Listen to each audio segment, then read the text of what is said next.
How are you getting on? So, a little while ago I was watching a video and they were talking about the Green Man. Um, I'll doctor in a little photo there just to show you who I'm talking about. And I was doing a little bit more research just there, just to kind of recap for myself and refresh the information in my head. Another name that they go by is Foolish Head. And it just took me back to folklore stories that I've heard from England and Ireland and Scotland, Wales, the Celtic countries that we know about most, um, and that their folklore is still some bit alive and has survived up till now.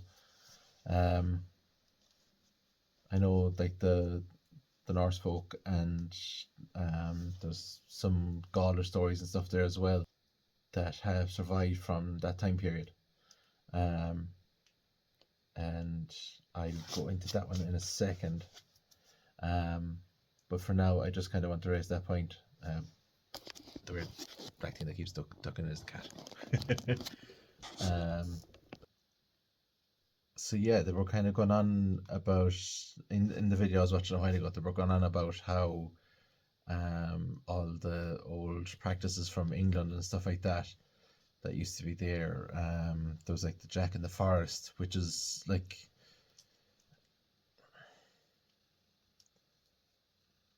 it was either a cape that was worn that was they had like stitched in leaves and different types of foliage and stuff like that just to represent this the Green Man.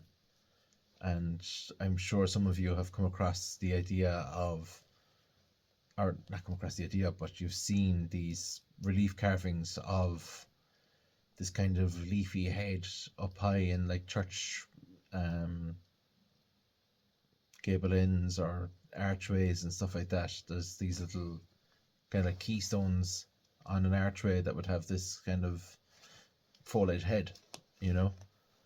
Um, so yeah, I'm going to tie it back to what I was saying about in the Irish Celtic folklore, we'll say, of there's the Oak King and the Holly King, and basically the way that works. Sorry, I'm just thinking of another story I want to go into that ties into this, but um, the Oak King goes from Imbolg to Samhain, and the Holly King goes from Samhain to Imbolg. And as those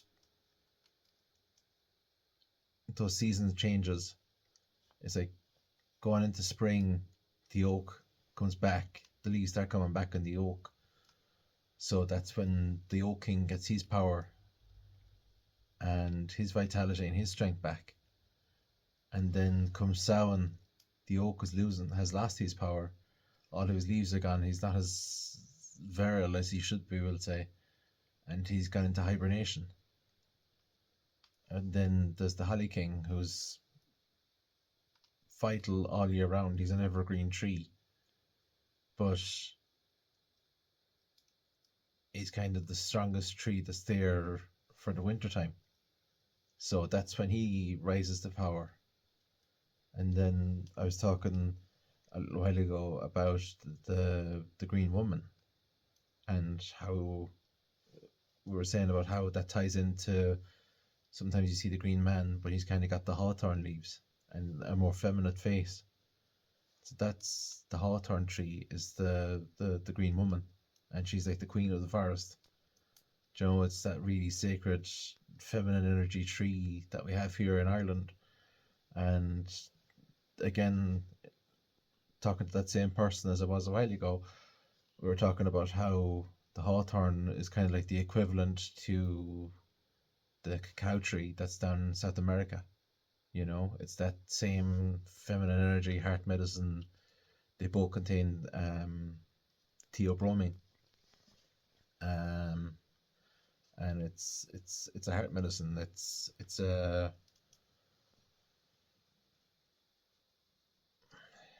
It's in the caffeine family. The ene part kind of gives it away, you know. Um, yeah. Um, So yeah, that's kind of the feminine, and then there's these two masculine energies that kind of go to war in Bulg or Samhain, to try and win the hand of this queen of the forest, we'll say, basically queen of the land. Um,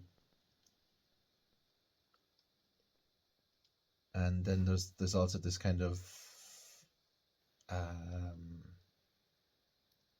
representation in this of how the oak king dies every year and comes back again in the new year. You know, kind of way he comes back again in spring. It's this,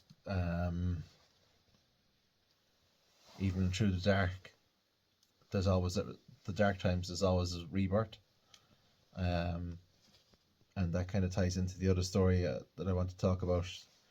They mentioned it in the video a while ago. I thought it was a really good one. It's the story of the Green Knight and the Arthurian legends, and basically it ties back into that story I was saying about with the Oak King and the Holly King. So basically, there's this big, strong, giant Green Knight barges into their meeting space, their meeting hall in the Camelot Castle or wherever it was. They had their. I've heard stories that they're having a grove um, rather than having this castle hall to have their gatherings in.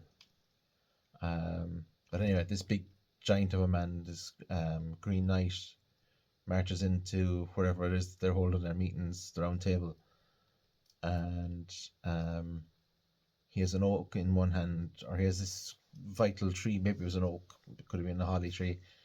Um, that's why it stuck in my head. It was an oak tree that is said, and then it's that. Um,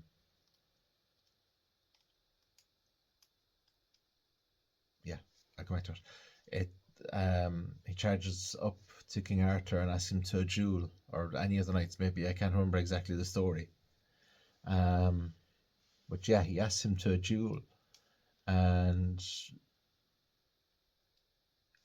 that's where it ties into the Oak King and the Holly King.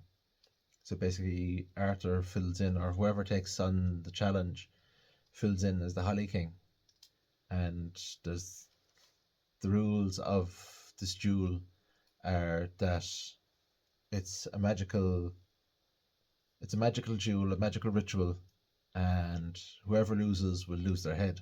That's the only way you can lose this fight, is you have to decapitate your opponent. Um, and the knight that takes on the challenge decapitates this Green Knight, and it's an ode to that O King Holly King um, um, story from folklore, where the Oak King has to die, he has to lose his leaves, and be reborn again come springtime. Um, and that's where that link is between the two stories. You know, I forgot to mention, this is edited back in. There was also another story of in the Bible how when before Adam died, he asked his son to ask one of the angels for a seed for a tree. I can't remember, did I mention what kind of a tree it was? But anyway, basically, the son, I can't remember his name. Anyway, he went, he got the seed, he came back and gave it to his father, or he came back and said it to his father, I got the seed, and Adam said to his son that when I die, you put the seed in my mouth. And as was asked of him, when Adam died, the son put the seed into his mouth, and as time went on, the seed sprouted, and it lasted for eons. And then I can't remember where.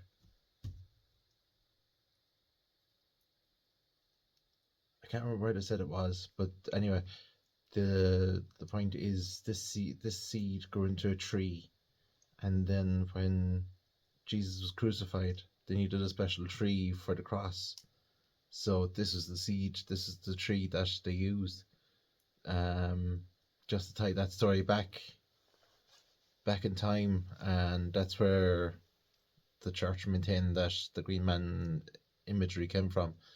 This is a sermon that some priest came up with at some stage or another and worked it into his sermon after or during a mass sometime way back when. um, and yeah, I thought it was another really cool, really interesting story. Um, yeah, there was a lot of information in it. This was like a 45-minute video. I've condensed it into 9 minutes.